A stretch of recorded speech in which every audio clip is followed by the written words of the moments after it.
I don't like having to read stuff off or use notes, but in this case I thought I'd better, in case I go completely feral. Thanks for all those really kind comments. It's quite overwhelming, all this outpouring of love and whatever I'm getting here. It's just incredible. You don't realise what you've done until people sort of tell you, and this is really quite something. I'm incredible. Thanks so much. I might get a bit emotional. That's right. Come here. I just thought I'd go through a little bit of stuff with you, and I hope it doesn't take too long. I want to talk about my charmed existence, if you like. Years ago, my wife Marcy met an old mate of mine from high school who told her that I'd led a charmed existence, and she often brings that up regularly and says how right he was, and I should stop all this bloody whinging I carry on with all the time. So I thought I'd share a few insights into my life, and just to show you that this is in fact a real true statement. It started in fact in day one, if you like. I was born in Warburton, which I think many of you know. I think you're from Warburton, I hear. Yeah. It's a great, beautiful town and a beautiful state. So it's a good way to start. I've just discovered in the last few years, though, with our risk analysis work, that in fact it's one of the most fire-prone areas in the world, probably. But we live in that area still, and I think all the other people in the future fire work, we're all discovered we live in some of the riskiest places, which was a bit sort of interesting.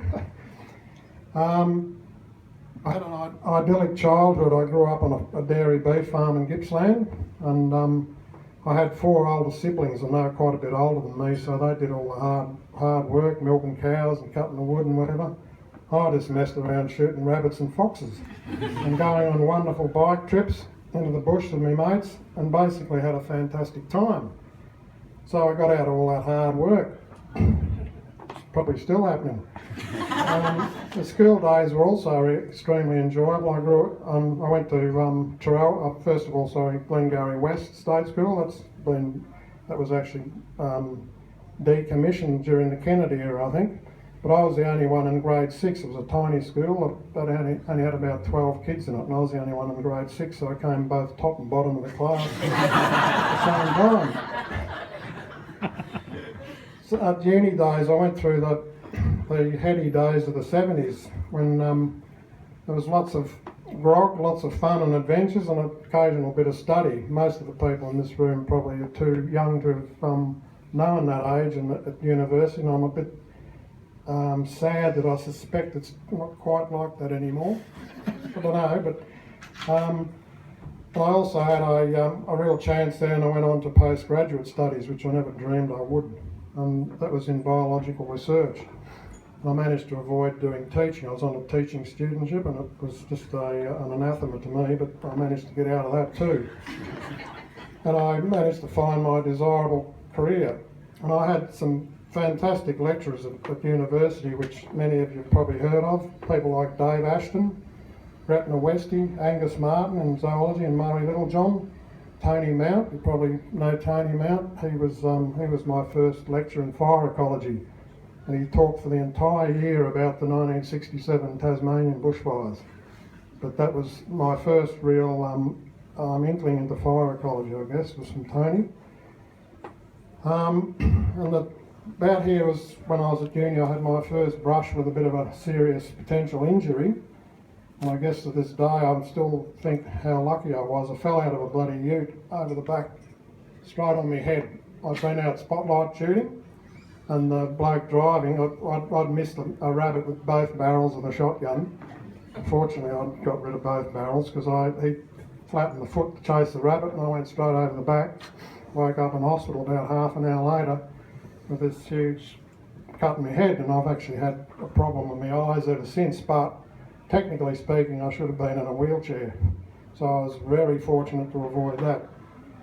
The charmed existence theme peaked in 1974, a year after I started doing my PhD work, I was at home one day and I got a phone call from the SEC. A lot of you in the room probably wouldn't know what the SEC is. The old State Electricity Commission, or as my brother used to call it, slow, easy and comfortable. If we think about it. So that was the government-owned power company at the time. And the person on the line wanted me to do a study of the Loy Yang power station, because I was already working in that area. And they said you'll have a personal assistant, technical assistant. And that was Marcia, in fact. So we did this field work for a few months, and 2 years later we were married. And we're 40 years later still in the same happily married state. So,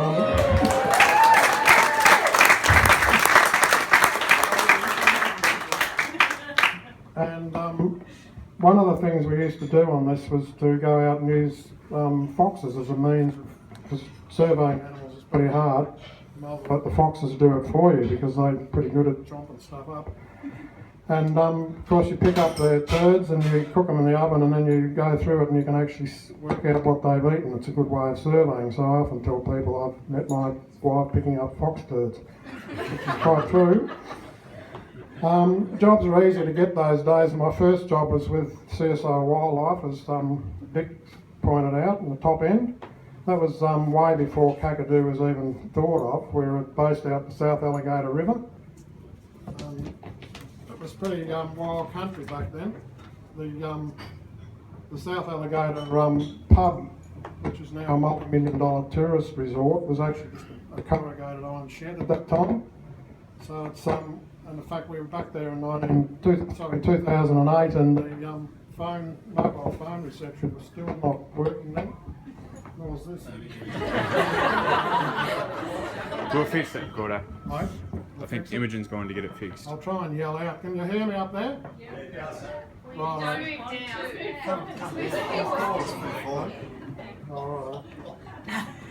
can share the forward, it's okay. Testing. Go, you're off, Gordo.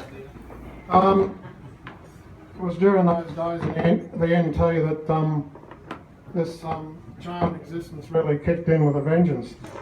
I probably actually should have died up there at least 6 times. So I'll go through them very briefly. The first time, this is fair stuff. It's pretty hairy. We're out, John Taylor is a plant ecologist, I think Dick mentioned him. We're out there busily head down, bum up, doing veg work on the black soil plains, and there's no trees for about hundreds of kilometres around. And we had this feeling we were being watched suddenly. Looked up and we were in a ring by a ring of buffalo, real grumpy old bastards they were. And suddenly one of them just put his head down and came straight at us. We were armed because this is a risk up there, and we were issued with firearms. And I grabbed the 308, lifted it up and shot this bloody thing straight through the heart, and it dropped dead some metre Joe away. Bang like this, and I turned into a blithering wrecker. It's amazing what you can do when the adrenaline kicks in. So that was pretty hairy. After that, we sort of realised how close we could have come to dying. Second time was we were out one night in the same sort of area, and we were sampling spotlighting, and there were hundreds, well not hundreds, but there were a lot of death adders out that particular night, and they were coming out of the black soil plain because the rain was closing the cracks. And we found about 20 or 30 of the bloody things, and they were always in pairs, a male and a female, and one particular one was on its own, and we walked up and thinking, where's the other one? Suddenly my techo said, it's right between the legs. And it was, and I just stood there and he went bang with a bloody revolver and shot it between the legs. So that was second escape from death. But I think it went to his head because I'm pretty sure it was after that he actually shot me. The silly bastard one day, he about made a dick away actually, with a bloody revolver with dust shot in it. He just thought, I'll see what it has effect on people. So he just pulled the fucking trigger and shot me in the legs. But fortunately it was only dust shot, so I know it felt like someone had thrown gravel at you, but it was still fairly risky. probably, if he hadn't have saved my life a few months before, I probably would have sucked the bastard. Anyway, the fourth time was, this was fairly scary too, you know, crocs have become a big problem up there, getting worse apparently. A couple of us were in a tinny, those little chicken shit boats that are not very stable. And the Titan South Alligator was rushing right out, and we'd gone up a tributary and went past this huge croc, and he had his bloody mouth open like this, just sunning himself in the bank.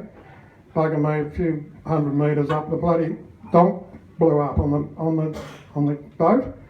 So we're totally out of control, spinning down this thing, and we nearly ended up capsizing right in front of this bloody crocodile with his mouth open.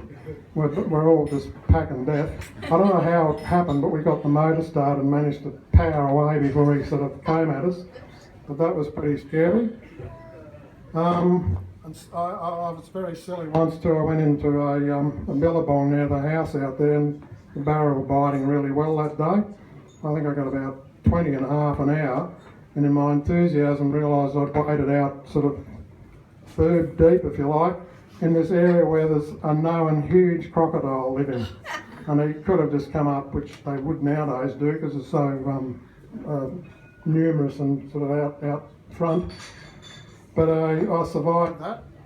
And the sixth one was a huge storm broke once over the house up there, and I went over in the middle of it, but the power was off, we're on generators. And I was fixing the generator, and a bolt of bloody lightning hit the shed. I was touching the generator and I was hurled across the room. So I obviously attracted something. It wasn't nice. I remember the same night I drove off, then there was a massive fireball shot out when the lightning hit a electricity circuit thing. What did So you say, Gordo? I said, bye Jingo.